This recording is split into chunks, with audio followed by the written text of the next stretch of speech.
Bucela Hogar, ahora 12 los días jueves, viernes y sábado. Consulta por promociones con tarjetas de crédito. 9 de julio 130. Taberna Pisuela te espera con promos imperdibles. De domingos a jueves, 2x1 en el salón. Todos los viernes, mesas de mujeres, 20% de descuento. Todos los domingos, niños gratis. Encontralos en pedidos ya con envíos gratis. Paz 497, esquina Pinto. Teléfono 44 33 400. Facebook e Instagram, Taberna Pisuela.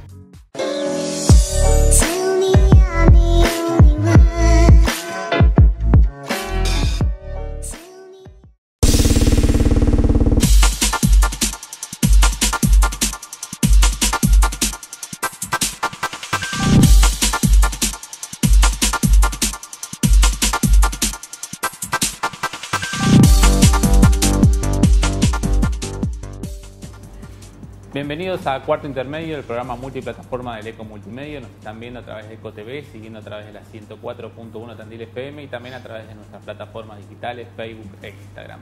Cuarto Intermedio es el programa de debate y análisis que tenemos aquí en el Eco Multimedia y vamos tomando y tocando diferentes temáticas a lo largo de todos estos jueves que estamos emitiendo este programa. La idea es siempre que ustedes que nos están siguiendo puedan sacar algunas conclusiones sobre cada puntualidad de la cual nosotros empezamos a hablar y empezamos a debatir. Hoy vamos a hablar sobre marihuana y también sobre cannabis medicinal, dos temas profundamente ligados y que hacen también a las cuestiones cotidianas y también a las demandas de las nuevas minorías, de aquellas personas que quieren hablar sobre estas temáticas y también tienen muchísimo trabajo detrás de ello. Para ello vamos a hablar en Cuarto Intermedio con Cristian Salvi, abogado, Diego Araujo, abogado y defensor oficial, Ana María Fasecas, coordinadora de Cannabis Medicinal Tandil, Melissa Greco, concejal de UCR Cambiemos, y Claudia Castro, psiquiatra e integrante del CPA. Como les dije, acá en Cuarto Intermedio la idea es empezar a hablar y desandar este tema sobre marihuana y cannabis medicinal. Lo tengo a Cristian al lado mío. ¿Cómo andás, Cristian? Gracias por venir. Gracias por invitarme. Para dar un marco legal, ¿no?, a esta temática de la cual vos has escrito bastante. Sí, lo importante de este tema, y que creo que la mesa lo va a permitir, es un abordaje multidisciplinario, porque la cuestión de la marihuana tiene un abordaje claramente legal, porque en Argentina sigue siendo una conducta punida el consumo de estupefacientes, la tenencia para consumo personal, pese a los fallos de la Corte. Hay un abordaje sociológico que a mí me interesaba también contar algo de algunos autores, y también el aporte que hace la ciencia, desmitificando la idea de unificar las drogas como que son todo un solo paquete, diferenciar lo que es la marihuana, por ejemplo, de las drogas sintéticas, que son cosas totalmente distintas, por ejemplo, en el daño a la salud. Y también es interesante poner sobre la mesa la cuestión del consumo recreativo de marihuana, porque en general, con cierto problema, a veces hasta de cierta censura, se intenta hablar en la discusión pública de la marihuana o el cannabis medicinal, y como que lo recreativo está prohibido o está mal. Y creo que también hay que tratarlo como parte del derecho que tienen las personas de divertirse sanamente. Perfecto. Diego, la mirada por ahí desde tu rol como en la Defensoría Oficial, ¿cómo lo ves? Ya hemos hablado del tema drogas, pero en este caso puntualmente marihuana. Sí, como decía Cristian, todavía tenemos una ley netamente represiva en materia de consumo personal de estupefacientes. La ley es la ley 23737, un artículo específico, el artículo 14 en su segunda parte, es la que reprime con pena de prisión el consumo personal. Creo que a esta altura de las circunstancias, y es una irracionalidad mantener la criminalización del consumo personal. Lo ha dicho la Corte ya en el año 2009 a través del presidente Arriola, y muy a pesar de este precedente y que de alguna manera genera hacia los tribunales inferiores cierta vinculación, al menos moral, de sus resoluciones, todavía se sigue criminalizando la tenencia para consumo, y aún lo que genera una problemática mayor hoy en día, también se sigue criminalizando el cultivo del cannabis para consumo personal. Esperemos que haya una reforma legislativa pronto y que adecue esta realidad a un movimiento social y cultural que se viene dando a través del cannabis para la salud, que creo que es ya impostergable. Ana María, justamente, ¿cómo es la mirada, el rol que ustedes tienen desde cannabis medicinal?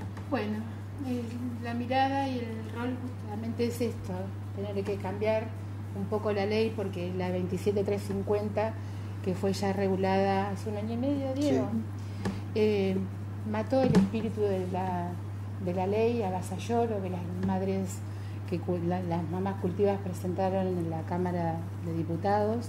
Esto tiene ya una postura de 21 proyectos más en la Cámara, o sea, justamente en la Cámara de Diputados, para poder revertir el artículo 8, que sigue criminalizando el consumo y el cultivo, realmente. Y las agrupaciones lo que estamos pidiendo es que esto deje de ser una política de drogas para convertirse en política de salud pública, porque ya deja de ser, como decían anteriormente, las leyes, esto tiene que cambiar, porque hay una realidad, como la que dice el doctor Carlos Magdalena, que es un médico, jefe de neurología infantil del Hospital de Niños Ricardo Gutiérrez y un gran activista canábico. El cannabis la sociedad empuja de abajo hacia arriba, esto existe, ya no se puede negar, y bueno, y justamente son los profesionales, los políticos, lo que tienen que revertir esto que está pasando, que tienen que hacerse cargo de una realidad que no va a cambiar. Al contrario, nosotros estamos festejando próximamente los 3 años de trabajo, lo que ha crecido la demanda y la concientización sobre el tema de la marihuana es increíble. Nosotros estamos formando, para hacerlo un poquito breve y para pasarle a mis compañeros, parte de la campaña nacional por la legalización y regularización integral del cannabis. Son 70 agrupaciones más profesionales y de la salud y del derecho que integran esta campaña, que bueno, ya ha tenido un eco impresionante en todo el país, y que justamente esto produce una unión, porque como cada agrupación tiene su forma de trabajar, esto de poder unirnos para sacar realmente algo que nos sirva a todos, ¿no? Que sea federal, que sea para todos. O sea, porque el cannabis es esto, debe ser para todos. Y ahí Melissa, justamente Ana María decía la parte política, ¿no? ¿Cuál es la respuesta, por ejemplo, a nivel local y por lo que se piensa relacionada a esta temática? Bien, a nivel local, desde lo que es el arco político, hay muy buena recepción, muy buena respuesta.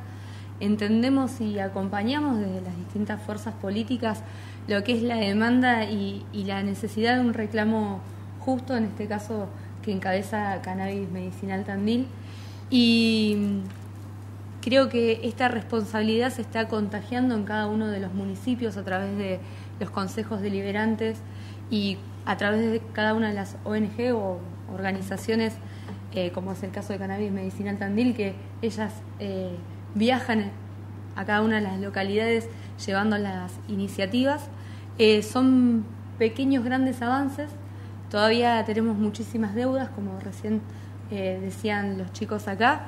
Tenemos una ley, pero es una ley que mató el espíritu primero del movimiento canábico, así que tenemos muchísimo trabajo por delante, muchísimo debate por delante, pero bueno, son estos pequeños avances que nos van allanando el camino para que finalmente el uso del cannabis medicinal y sobre todo lo que es el autocultivo sea una política de Estado y una política de salud.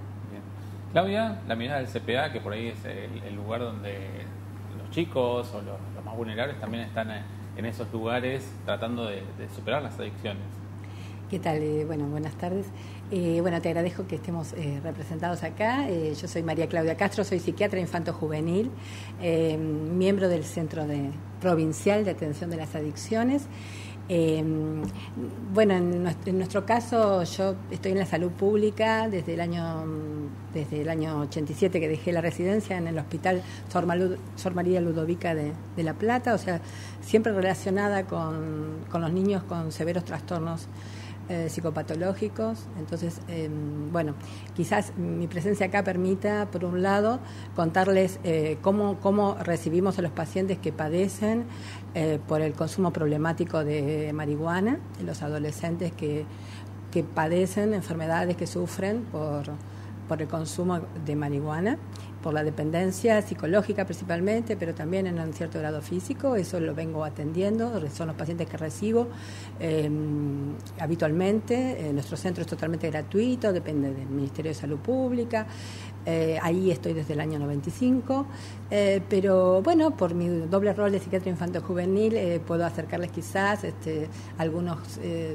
mi apreciación personal con respecto a familiares que también han venido, como le pasó al doctor Magdalena en su inicio, ellos con las gotitas a contarme qué les pasa con el autismo y cómo los médicos podemos, como dice el doctor Magdalena también, acompañar, porque como le pasa a todos, estamos quizás detrás de las madres, pero sí podemos capacitarnos, acompañar, buscar instituciones que ayuden desde la toxicología, analizando, poniendo en valor el cultivo de cannabis, la concentración de cannabinoides. Bueno, creo que este es el aporte y es, por lo menos los médicos que queramos. Yo en este caso soy una médica al ser psiquiatra infantil interesada también en cannabis medicinal por los resultados que mis pacientes me han contado aquí en Tandil también. Bien. Bueno, volvemos Resumen. ahora sí. Cristian, un poco lo que estabas planteando vos al inicio. Sí, hay un panorama para contextualizar un poco varias cosas que tienen que ver con la marihuana. ¿Qué es lo que ha ocurrido con la historia legislativa en Argentina? En la década del 80 había una ley que tenía más o menos los mismos criterios represivos que la actual, y llegó a la Corte un caso que se llamaba Basterrica. Se fallaron 2 días Basterrica y Capalvo, donde la Corte declaró la inconstitucionalidad de la tenencia, de punir, de sancionar a quien tenga estupefacientes para su consumo, invocando el artículo 19. El Congreso modificó la ley y convalidó nuevamente la postura represiva. Y después, en el año 90, la Corte se volvió a pronunciar en un fallo que se llama Montalvo, si no me equivoco, donde dijo que era constitucional. Eso es lo que muestra que hay como 2 posturas, una que tuvo el poder político de persistir y una el poder judicial. Y se siguió con esa legislación hasta el año 2009, donde la Corte dicta el fallo Arriola. ¿Y para qué decir esto? Porque no es una solución que dé el Poder Judicial. Esto lo tiene que dar el Congreso, la solución. Claro. Porque la Corte ya ha dicho que es inconstitucional. En el criterio de la Corte entrarían cualquier estupefaciente. Pero lo problemático es que, pese a declararse inconstitucional, si no se modifica la ley, existe todavía una posibilidad de que el Estado intervenga en la privacidad de las personas. Zaffaroni a eso le llama poder positivo configurador. Es una palabra que lo que quiere decir que el policía, como la ley está vigente, puede encontrar a una persona, requisarla, pedir un allanamiento a quien esté generando un cultivo personal, procesarlo. Quizá no vaya a la cárcel, pero el Estado no lo deja en paz. Por eso la única vía es modificar la ley. Y la otra cuestión a señalar es que el concepto de estupefacientes es un concepto legal, no es un concepto natural. En ese listado de estupefacientes puede estar cualquier cosa. No significa que todo lo que esté en la ley es malo. Yo me acuerdo en unos artículos que publiqué, acompañé un gráfico que es muy famoso, que es de un estudioso que se llama David Nutt, que tiene algo así como diciendo, bueno, el grado de daño que produce una sustancia y el grado de dependencia. Y entonces están todos puestos con puntitos cada uno. La marihuana, el cannabis, está por debajo que el tabaco y que el alcohol, en daño y en dependencia. Entonces la pregunta que uno le hace al televidente, ¿por qué la marihuana es una sustancia ilícita y por qué el tabaco y el alcohol son sustancias lícitas? Diego, sí, y también... En el mismo sentido, uno podría preguntarse por qué se encuentra hoy prohibida, no solo prohibida, sino criminalizada el consumo de cannabis. Y no hay razones históricas desde el punto de vista judicial. En 1921, que es el código penal que tenemos actual, no estaba reprimida. Recién hubo algunas modificaciones en el año 24 y luego en el año 26. Llega a la Corte, a la Cámara Criminal y Correccional de Capital Federal en principio, donde hay votos por mayorías, donde criminaliza la tenencia. Esto no se sostiene en el tiempo. En el año 1968 se legaliza, mejor dicho, se despenaliza la tenencia para consumo, y llegamos luego a través del precedente legislativo de la ley 23737 que la criminaliza hasta la actualidad. No hay razones históricas desde el punto de vista legal y tampoco hay razones históricas desde el punto de vista jurisprudencial, porque la Corte ha sido muy cizagueante con relación a este tema, como decía Cristian, a través del primer fallo es el fallo Colavini, que avala la constitucionalidad de la represión, y luego viene Basterrica con Capalvo. Es decir, que si hoy alguien tiene cannabis para su consumo personal, cultivándose, está reprimido por el Estado. ¿Sería? Hoy está reprimido, sí. Tanto la tenencia de estupefacientes como el cultivo de la planta. Y esto que decía Cristian, que el Estado, al avalar la criminalización a través de esta ley, genera obviamente actuación de los órganos estatales de persecución. Entonces, hay casos donde probablemente cuando la causa se inicia se termina archivando, pero el allanamiento se hizo, la investigación se hizo, y hay casos donde hay cultivadores solidarios que han estado presos y han recobrado la libertad o la morigeраción de su prisión a través de una lucha judicial bastante intensa. Entonces, nosotros tenemos situaciones altamente contradictorias. Por un lado, hay un movimiento social y cultural, como describía Ana, donde interviene incluso el Estado a través de políticas públicas de promoción, incluso o de acompañamiento al uso de la planta de cannabis, que es multifacético. Y por otro lado tenemos todavía una ley que lo reprime y un Estado que persigue. Bien, yo justamente cuando él habla de lo multifacético era lo que pensaba aclarar ahora, porque la gente en su mayoría queda muy asombrada, como me pasó a mí, que hace 3 años no sabía nada de marihuana, que la planta, aparte de tener un uso terapéutico, medicinal o recreativo, es sustentable. La sustentabilidad de la planta es impresionante. Va desde fibras para papel, para vestimenta, o sea, fibras textiles, se pueden hacer ladrillos, zapatillas, combustible, biodiesel. Esto es un gran negocio y sería fabuloso que pudiéramos invertir en esto y dar trabajo a miles de personas. De hecho, no puedo dejar de nombrar al gran proyecto cañamero que tenía don Manuel Belgrano. O sea, el uso del cannabis tiene por lo menos 8.000 años de antigüedad. Y el proyecto de nuestro gran prócer, que fue no solamente un abogado, sino un militar, digamos, porque le tocó, porque no fue su elección, sino un gran humanista. Y él tenía una visión de que la tierra y la industria iban de la mano. Y trajo este proyecto a Argentina porque las velas y los barcos de la época de la colonia estaban hechas de marihuana. O sea, ni Francia, ni Inglaterra, ni España, ni Portugal hubiesen sido imperios si no hubiesen contado con el cáñamo, porque no hubiesen podido tener flota, y sin flota no había imperio, no se podía ni comercializar ni invadir. Don Manuel Belgrano trajo este proyecto que fue abortado porque, por supuesto, los imperios que no querían que nosotros tuviéramos independencia abortaron este proyecto y no dejaron tener nuestra propia flota. Manuel Belgrano también tenía una mirada humanística, que era darle trabajo a las clases más necesitadas, las viudas de los soldados, los negros, los mulatos que vivían en los cañaverales llenos de enfermedades venéreas y enfermedades infecciosas, porque no tenían trabajo, tenían que mendigar.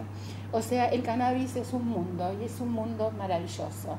Podríamos generar cosas increíbles a través de él, y nosotros, las agrupaciones, no nos vamos a detener hasta que esto sea posible, hasta que el cannabis sea para todos. Bien.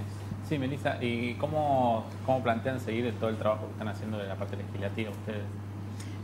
Bien, desde lo local, justamente hace un ratito antes de entrar a los estudios estábamos hablando con Ana María, que bueno, ya hay un proyecto también que intentaremos tratar, que va a ser la adhesión a la campaña nacional de cannabis al Congreso. Y el trabajo siempre se basa en lo mismo, en escuchar y trabajar codo a codo con Cannabis Medicinal Tandil, y en la medida que ellas se van acercando, porque la mayoría son iniciativas propias de la asociación, ir plasmándolas en adhesiones, en declaraciones de interés. La última fue la declaración de interés social y comunitario de los talleres informativos de cannabis medicinal, que ahí, bueno, tuvimos que hacer un vericueto desde lo legal, porque nosotros lo que queríamos o lo que teníamos como objetivo era declarar de interés los talleres de cannabis, pero bueno, tuvimos que declarar de interés los talleres informativos y las charlas y los debates y demás, bueno, porque tenemos algunas falencias todavía con respecto a la ley, pero siempre estando atentos a lo que nos demanda la asociación, y sobre todo estando atentos también a lo que demandan otras localidades. Como decía hoy, hay un efecto contagio y un efecto de muchísimo entusiasmo con cada una de las acciones que lleva adelante el Honorable Consejo Deliberante de Tandil, así que también estamos atentos a eso. Bien. Claudia, ¿cómo se vive con todas estas cuestiones relacionadas que si bien ustedes trabajan desde el CPA, sobre todo en la prevención de adicciones, también están todas estas cuestiones que hacen, obviamente, al avance de la comunidad? Sí, mira, en el consultorio, o sea, insisto, desde la salud pública, o sea, totalmente de forma gratuita, nosotros recibimos adolescentes que consumen de forma excesiva marihuana con todas las graves consecuencias en su salud. ¿Cómo cuáles?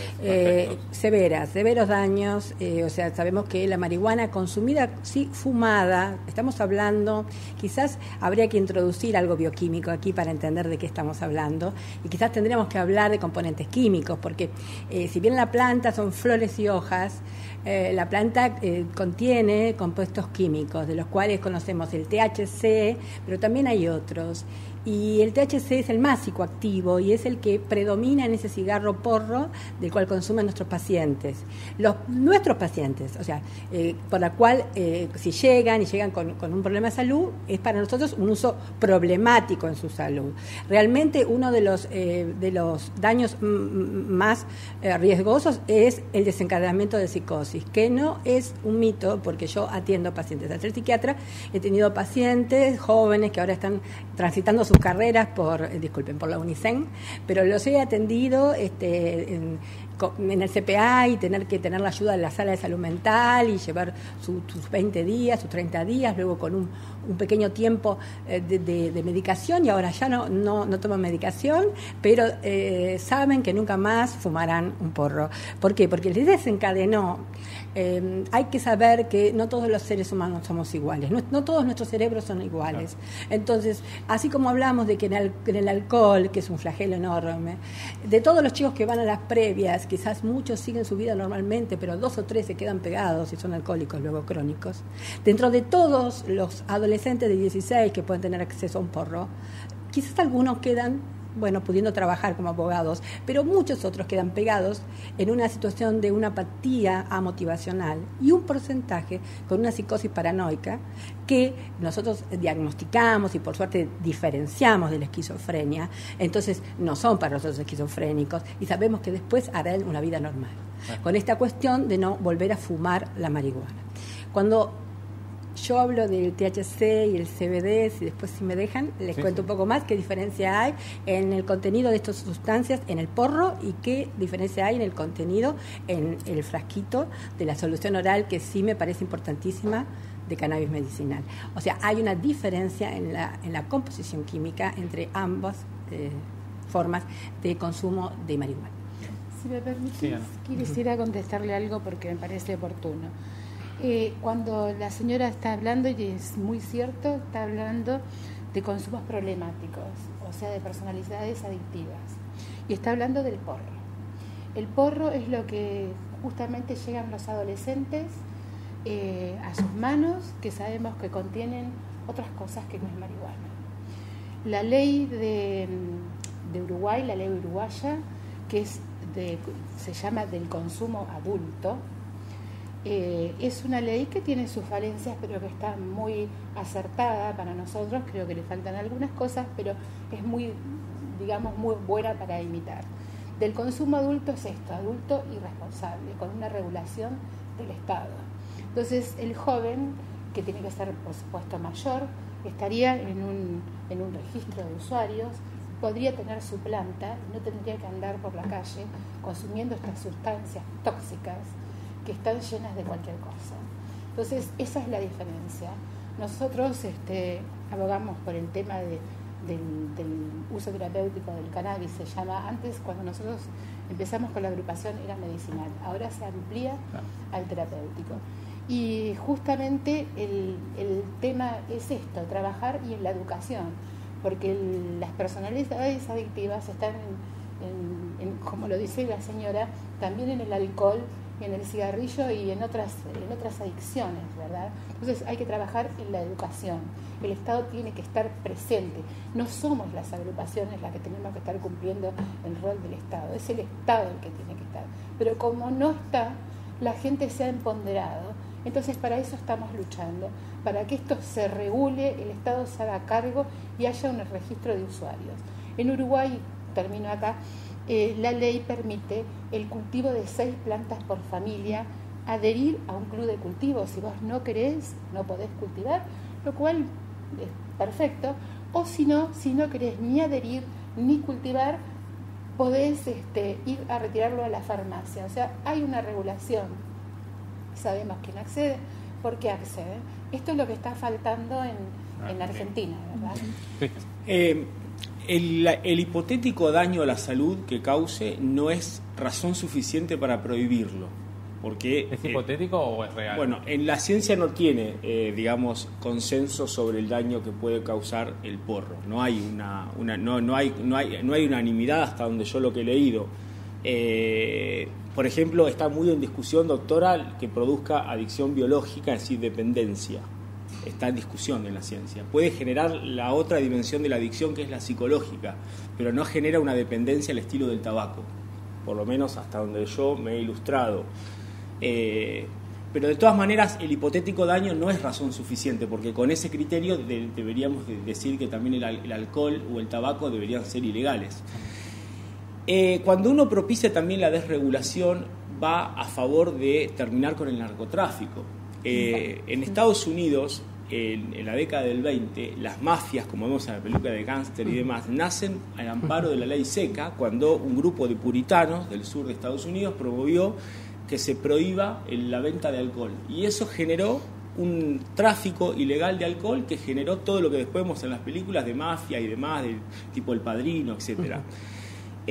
La prohibición de la marihuana es lo que produce varias cosas. Primero, un aumento del precio. Debería ser algo súper barato porque se produce como yerba.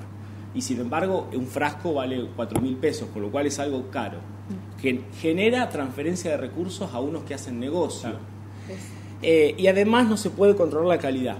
Con lo cual, cuando uno propicia la desregulación, es también para fomentar que las personas que quieran consumir y tengan el derecho, aún si les hace daño, pero consumir a conciencia y sin que le estén vendiendo gato por liebre.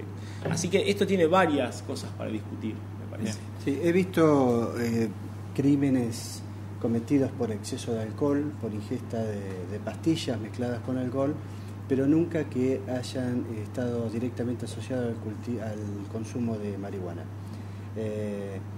Esto en el mismo sentido que viene diciendo Cristian. La Corte, en el precedente Arriola, pone énfasis precisamente en el sistema de salud. Es una cuestión de salud que debe ser tratada en ese ámbito y no en el ámbito de la criminalización. Así como Estados Unidos fue quien inició la prohibición y la criminalización del consumo de marihuana específicamente, hoy en día más de 30 estados en Estados Unidos no solo han regulado el consumo para fines terapéuticos, sino también para fines recreativos, como dice Ana, que es el consumo adulto. Sí, Diego, básicamente te pregunto, ¿cuántas personas caen, por decirlo de alguna manera, en la Defensoría producto de estas cuestiones que antes vos mencionabas, que como es ilegal, va a la policía y agarra las plantas y los detiene a las personas? ¿Cómo es la situación local? Sí, el porcentaje de causas iniciadas específicamente en la aplicación de la ley es bastante alto. no llegan todos a la Defensoría, porque nosotros intervenimos cuando hay una persona sometida a proceso en calidad de imputado para ser procesada formalmente. Esto implica, más allá del inicio de la causa, que sea citado como imputado en la sede de la Fiscalía. La mayoría de las causas iniciadas por tenencia para consumo se archivan. Algunas nosotros intervenimos, estamos interviniendo últimamente, lo cual, insisto, me parece ya absolutamente irracional y es un disparate, en causas iniciadas por cultivo de plantas, que es otro artículo, es el artículo 5, inciso A. Específicamente tiene la misma pena que la tenencia para consumo personal, cuando se estima que el cultivo es para fines personales, pero tiene el cultivo de planta en sí mismo tiene una pena altísima, que va de 4 a 15 años de prisión. Con lo cual, la intervención del Estado a través de la Policía de Seguridad de la Provincia de Buenos Aires, a través de la Policía Federal, cuando inician esta causa, implica ya todo un trastorno a la persona que cultiva o que tiene para fines personales, con intromisiones en el domicilio, secuestro, con todo lo que implica en la vecindad, el tema de la persecución penal. La difusión del tema. La difusión, y a veces es una difusión errada, porque la política criminal instaurada muchas veces desde el Estado, tanto nacional como provincial, suelen utilizar el narcotráfico como un tema discursivo muy fuerte, como parte de esa política criminal, y que a veces no se condice con los casos reales, que muchas veces se habla de desbaratamiento de bandas de narcotráfico cuando se secuestran 6 u 8 plantas que son claramente para consumo personal. ¿Cómo es el trabajo que hacen ustedes diario, cotidiano? Intenso, muy intenso. Primero quiero destacar el acompañamiento que tiene Cannabis Medicinal Tandil desde las instituciones públicas, como por ejemplo el municipio con el Sistema Integrado de Salud, la Casa de la Cultura, el Honorable Consejo Deliberante, el Ejecutivo, la universidad, que fue donde nosotros primero fuimos a golpear la puerta. Desde Extensión Universitaria eso se abrió y trabajamos en muchas jornadas y realmente hacemos actividades sumamente potentes para el interés de la población y para el afianzamiento de las agrupaciones, porque no tendría sentido que nosotros estuviéramos reunidos en un garaje, ¿verdad? Creo que Tandil tomó una dimensión especial porque tomamos eso de visibilizarnos.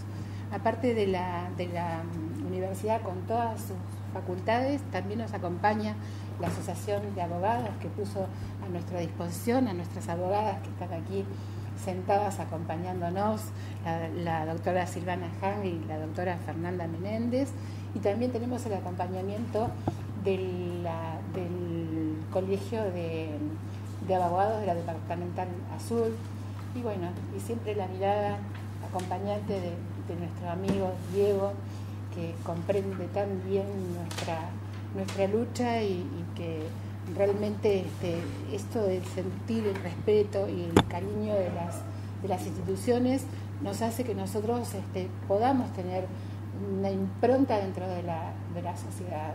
O sea, nuestras charlas informativas son en la universidad. O sea, eso te da la pauta de que hay una apertura grande. Hay una apertura grande y que nuestro trabajo es muy serio y muy responsable. Tenemos tres actividades mensuales que todo el mundo sabe que nosotros las realizamos, sabes quiénes somos, nosotros no tenemos nada que esconder, estamos abiertos a las consultas. De hecho, en Tandil hay 150 médicos acompañando a los pacientes, más 100 médicos de la provincia de Buenos Aires. Estamos hablando de 250 y pico médicos acompañando a los pacientes que nos mandan a Cannabis Medicinal Tandil a informarse y a conectarse. Esto no pasa en ninguna parte del país. El caso de Tandil es un caso único. ¿Tiene mucha demanda Cannabis Medicinal Tandil? Sí, hay mucha demanda de todo tipo. La función principal nuestra es conectar, difundir y dejar claro que jamás, bajo ninguna circunstancia, un paciente tiene que decidir tomar cannabis y abandonar su tratamiento médico. Esto debe ser acompañado, por, si es posible, por nuestro médico, que debe ser un amigo, ¿no? El que nos acompañó durante todo el diagnóstico de nuestra enfermedad, y que el cannabis no es alternativo de nada, es complementario a la medicina tradicional, es para mejorar la calidad de vida. En algunos casos hay remisiones. No tenemos investigaciones porque las investigaciones están complicadas. Aquí, por más que la ley lo permita, los investigadores se quejan de todas las trabas que tienen para poder justamente esto. Sí, hacer las investigaciones, ¿no? Como por ejemplo que no pueden conseguir la semilla porque están prohibidas. Entonces hay muchas cosas que mejorar. Yo quiero recalcar el agradecimiento profundo a todas las instituciones públicas, y no solamente a las instituciones, sino a la ciudadanía en general, que tanto afecto y tanto respeto nos brinda. Sí, Melissa, si bien estás en el legislativo, también por parte del ejecutivo, ¿no? Viendo esto que decía Ana, de todo un tema de salud pública, ¿cómo está el sistema de salud pública con el cannabis medicinal acá en Tandil? Es un sistema que está muy, muy abierto a que el cannabis medicinal sea un complemento, ¿no? Como decía recién Ana María, del tratamiento del paciente. Incluso hace, creo que menos de un mes, tuvimos una capacitación que dio por iniciativa Cannabis Medicinal junto con la universidad, que fue en el Zoom del Hospital de Niños del municipio. Así que nada, creo que esas acciones demuestran el verdadero acompañamiento que hay, y asimismo recién lo nombraba Ana María. Somos una localidad que es modelo en una gestión coparticipada de acompañamiento, donde están todas las instituciones y las instituciones más importantes en lo que es lo público en Tandil. Entonces, también quiero destacar esto, que nosotros sabemos que los médicos con mucha voluntad acompañan porque están informados, pero falta formación. O sea, esto es una cosa por la que estamos también luchando. Hemos logrado 2 formaciones en el Zoom del Hospital de Niños. Una fue el doctor Diego Cruz Ollarse, de la DAYA chilena, y el otro fue Fernando Sepúlveda, un destacado científico también chileno. Los chilenos están muy avanzados en el tema de investigación, y bueno, siempre predispuestos a venir a Tandil. Ahora próximamente vamos a tener unas jornadas de capacitación para veterinarios, y bueno, y creemos que ahí será el puntapié inicial para que clínica veterinaria tenga endocannabinología como materia optativa. Ya hay 3 facultades. Primero fue Bahía Blanca el año pasado, que tuvo como optativa. Después fue Olavarría de la Universidad Nacional del Centro en el primer semestre, y ahora va a ser La Pampa, pero esto en las carreras de medicina. Nosotros seríamos los primeros en veterinaria. Bien. Así que bueno, por eso estamos... Bien.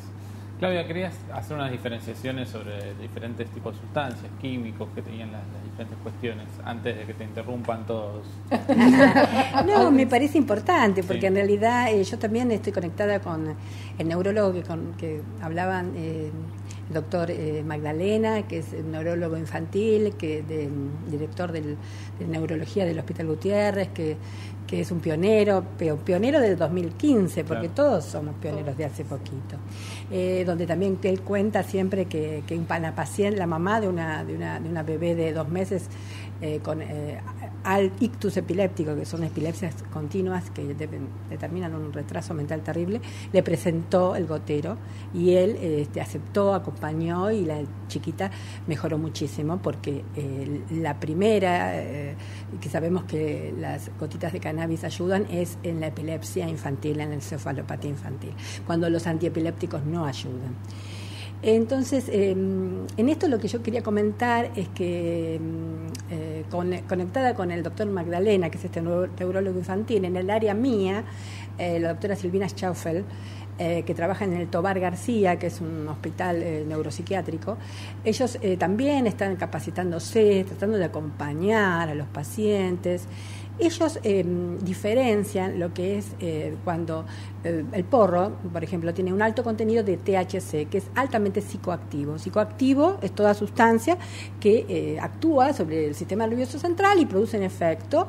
En cambio, el CBD, el cannabidiol, es el que tiene el efecto antivomitivo, es el que tiene el efecto antiepiléptico, es el que tiene el efecto contra el dolor, y de hecho las gotas, en el estudio que hace uno de los lugares que está recibiendo el gotero, es la facultad, la UBA, la facultad de bioquímica en el área de toxicología. El porcentaje más alto es de CBD, o sea, dentro de lo que tiene cannabis, tiene 3% CBD y solo 1% THC. Entonces, ¿qué quiere decir? Que no es un... quienes atendemos a los pacientes que padecen por el consumo contra cannabis, porque estamos hablando de cannabis de diferente manera, claro. Diferentes, el cannabis de diferente manera. Y yo por eso invito, estando acá y puedo tener esta opción, a Cannabis Tandil, terapéutico Tandil, a acercarse por lo menos al centro de adicciones, donde hay psiquiatras y psicólogos. Sería interesante también a neurólogos, y que el neurólogo infantil es un poco rotativo en nuestro hospital, pero creo que ahora hay alguien. Psiquiatra infantil está la doctora Alejandra Negri y el doctor Rodrigo del Campo, seguramente van a tener mucho interés. Digo los psiquiatras infantiles porque en el espectro autista, con otros nombres, trastorno generalizado del desarrollo, no nos gusta etiquetar, pero podemos hablar de un severo trastorno en un niño. También hay resultados con las gotitas de cannabis, o sea, con el cannabis terapéutico, que la medicación antipsicótica, la medicación tradicional no ayuda. Entonces, creo que hay una apertura. Nosotros lo que queremos es diferenciar que sí consideramos que los adolescentes sufren un grave desarrollo en su personalidad cuando fuman marihuana abiertamente. Entonces, eso es una realidad nuestra de todos los días. Produce un síndrome de apatía amotivacional que no afectará a todos, pero a muchos sí, que se puede confundir con una depresión. Ese es el típico adolescente que fuma porro. Eso es la diferencia que nosotros queremos hacer. Y también lo que nos ha pasado en la guardia es recibir a un adolescente con una grave crisis de angustia y despersonalización por haber consumido galletitas de cannabis, porque quizás en la información no le llega a la mamá de que no puede hacer una torta y no avisarle a su niño, a su adolescente, que está consumiendo, ingiriendo, no sabemos cuánta cantidad de cannabis en la torta o en el brownie.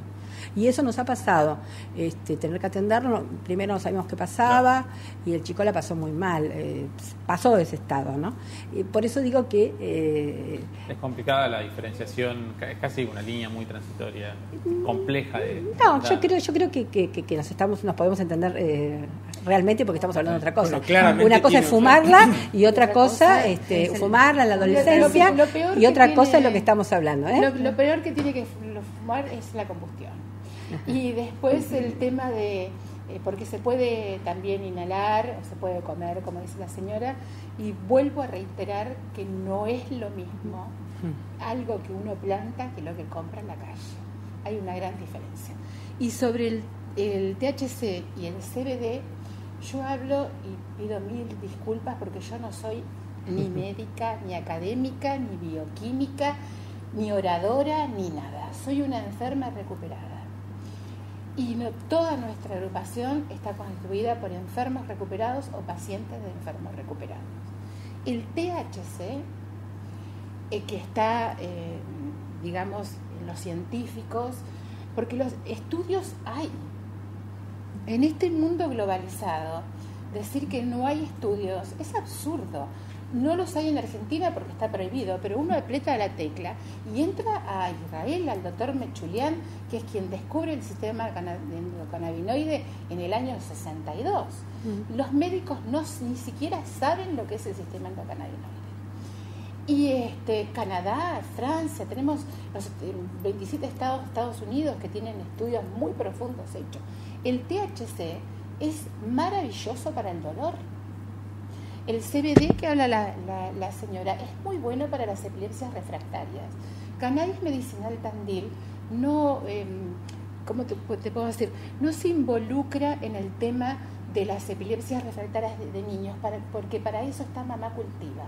Nosotros somos muy respetuosos del trabajo que hace Mamá Cultiva, que tienen cepas muy altas en CBD, porque es lo que sirve para estas patologías como autismo, epilepsias, parálisis cerebral. O sea que nosotros el tema de neurología infantil lo dejamos absolutamente en manos de ellas, que son las que tienen la experiencia y la verdad en el trabajo. Pero yo puedo decir que lo hablábamos el otro día con el doctor Magdalena. El CBD no sirve para una patología de dolor crónico. Sirve el THC. Entonces, no hay que demonizar al THC. Para nada. Que es el que se usa más bien con fines recreativos. Me parece que como en todo, hasta en un chocolate o en cualquier cosa, la cuestión está en la cantidad de lo que consumimos y en la relación que tenemos el sujeto con la sustancia, y no tanto la bondad o maldad de la sustancia. Una vez me acuerdo que discutía con un importante psicólogo de Tandil, que hablábamos con dos perspectivas, y él me diferenciaba entre el consumo de un adolescente que está en una situación de formación, hasta de vulnerabilidad, y el consumo responsable de una persona de 30, 40 años que lo usa como algo recreativo, como tomar una copa de champán. Y ahí claramente hay una diferencia, y tampoco, digamos, esta promoción de la desincriminación es para que el Estado se lave las manos, porque estos chicos que están en situación de vulnerabilidad, porque a ver, no es lo mismo como uno ve en chicos que van al colegio que empiezan a fumar a las 8 de la mañana, porque los hace socialmente disfuncionales. Una persona que está bajo efectos de THC no puede realmente prestar atención, no puede conducir, no tiene los sentidos bien preparados. Pero por otro lado, el consumo recreativo, hay hasta quienes creen que fomenta la creatividad.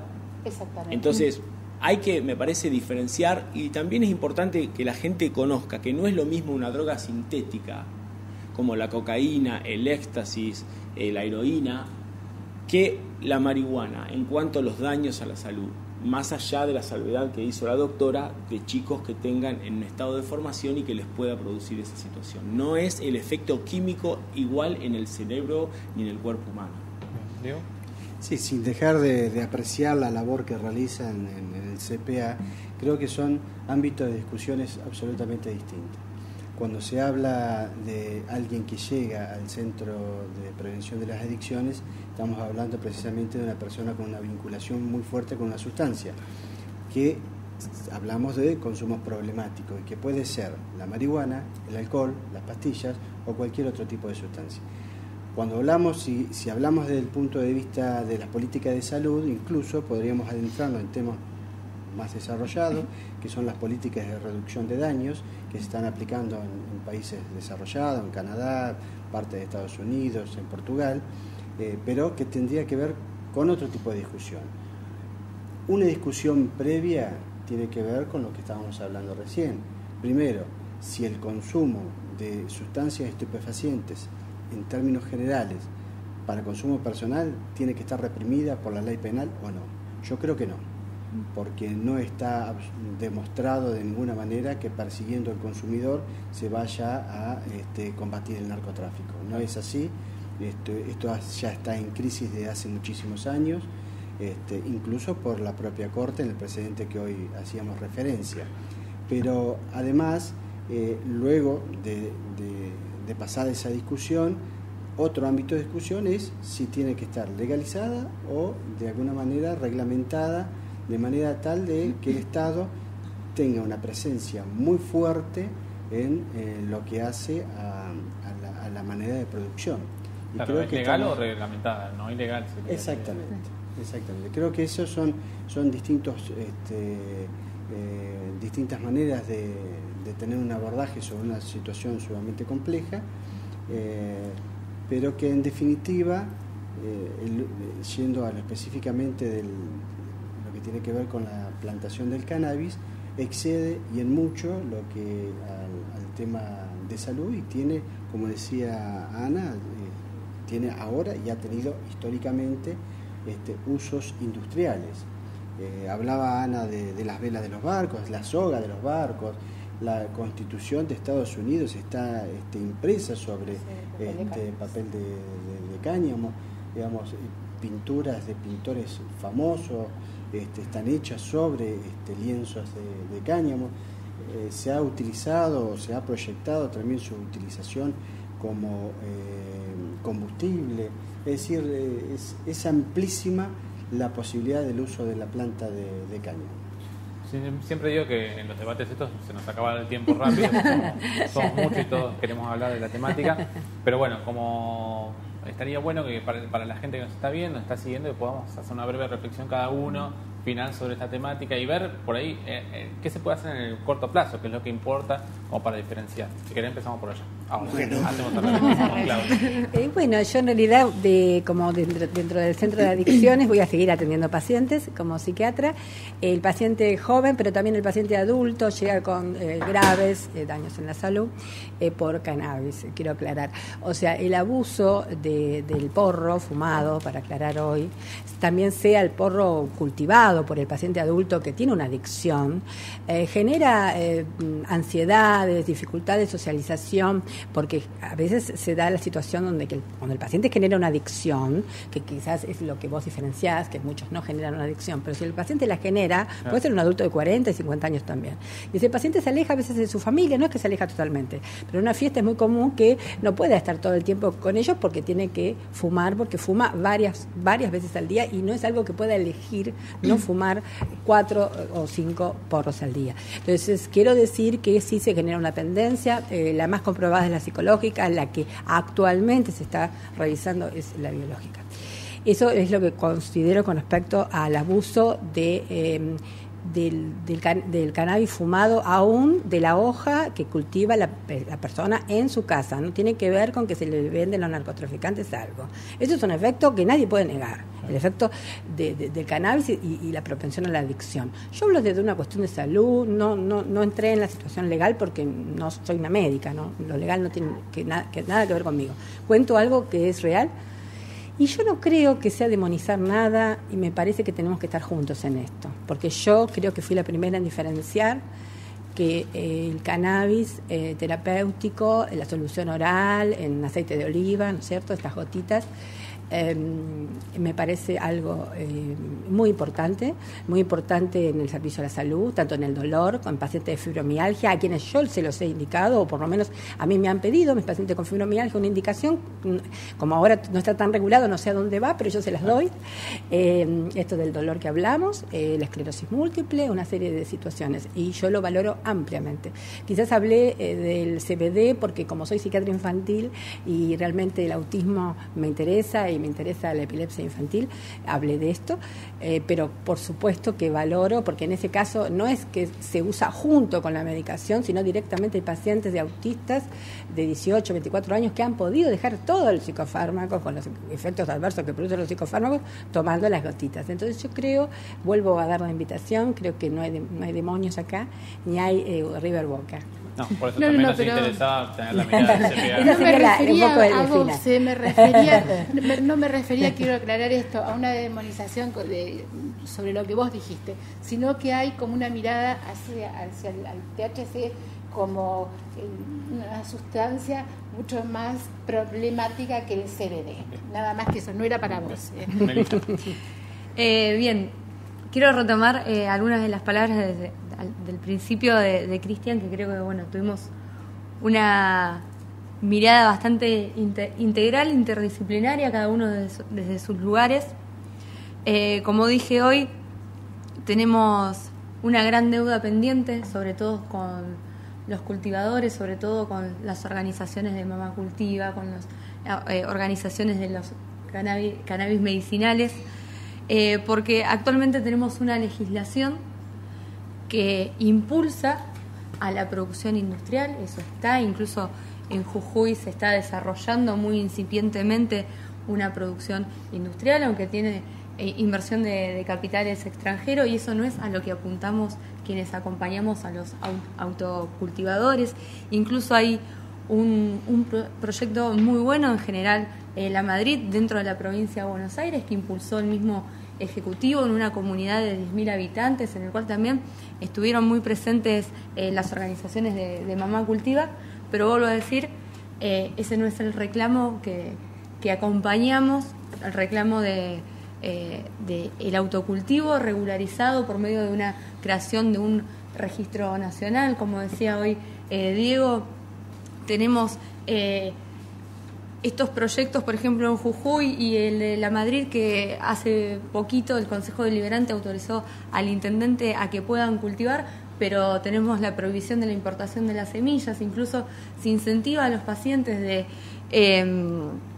epilepsia refractaria a que se anoten en el programa nacional, pero terminamos dependiendo de la importación del aceite, lo cual hace retrasar aún más ese tratamiento, y entonces las familias que acompañan a ese paciente terminan cayendo en los núcleos de un mercado negro del aceite, porque nos pasa también que no en todas las ciudades, no en todos los distritos, ni en cada una de las provincias tenemos organizaciones que son responsables, como pasan acá, en el cual tienen el acompañamiento de profesionales, del Estado, de la universidad, y terminamos cayendo en un círculo bastante negro de criminalización, de violencia, en el cual por tener una planta o dos plantas en mi casa que las uso para el cultivo y para crear un aceite o una tintura, terminamos con una prisión, y creo que tenemos que empezar a desandar ese camino, a empezar a avanzar de a poco como venimos avanzando,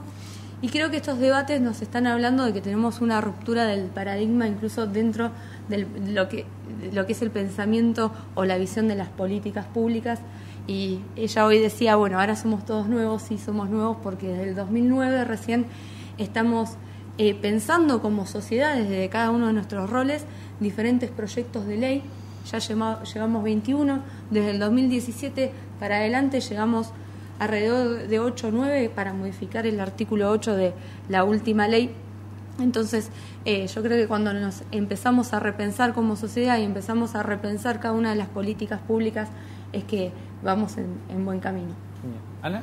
Bueno, yo para terminar, así soy breve, voy a leer 2 puntos de la campaña al Congreso, que dice: nos embarcamos en una campaña nacional que logre la coordinación entre todas las formas de activismo canábico, organizaciones sociales, profesionales, culturales, sindicales, políticas, medios de comunicación y personas afines vinculadas a organismos de derechos humanos, ámbitos académicos, científicos y de la salud, potenciando la riqueza de su heterogeneidad con el fin de lograr la legalización del cannabis y su regulación integral en Argentina.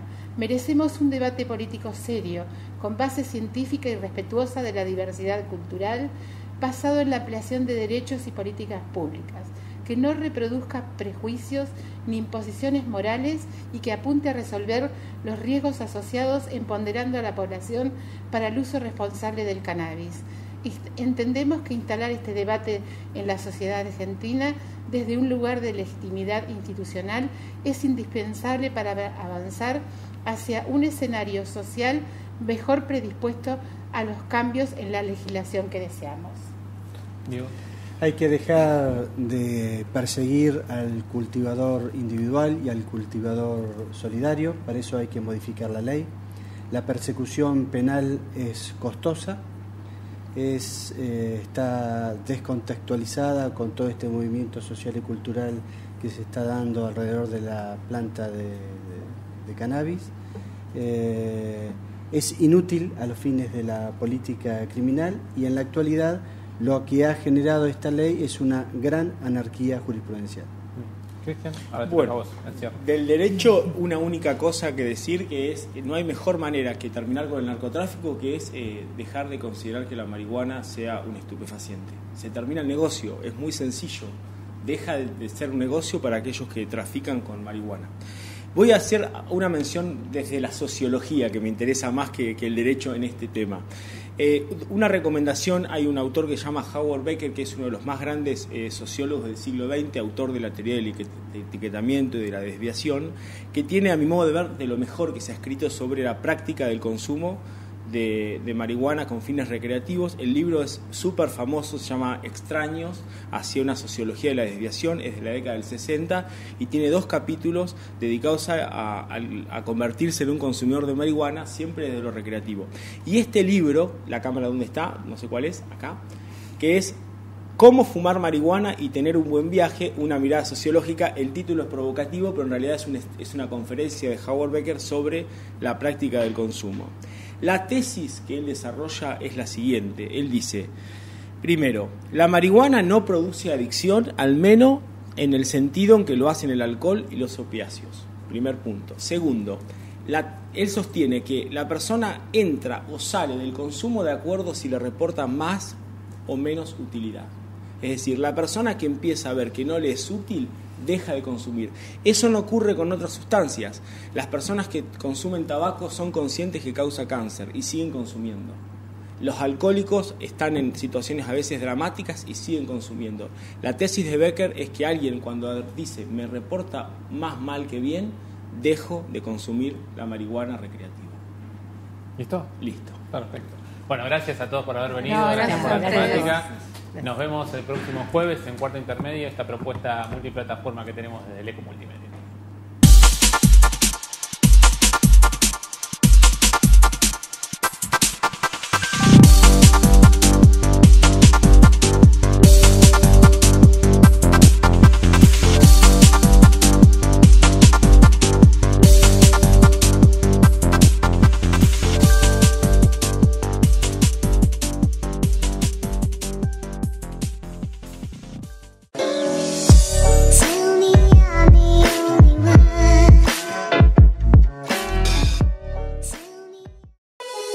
Bucela Hogar, ahora 12 los días jueves, viernes y sábado. Consulta por promociones con tarjetas de crédito. 9 de julio 130. Taberna Pizuela te espera con promos imperdibles. De domingos a jueves, 2x1 en el salón. Todos los viernes, mesas de mujeres, 20% de descuento. Todos los domingos, niños gratis. Encontralos en pedidos ya con envíos gratis. Paz 497, esquina Pinto. Teléfono 44 33 400. Facebook e Instagram, Taberna Pizuela.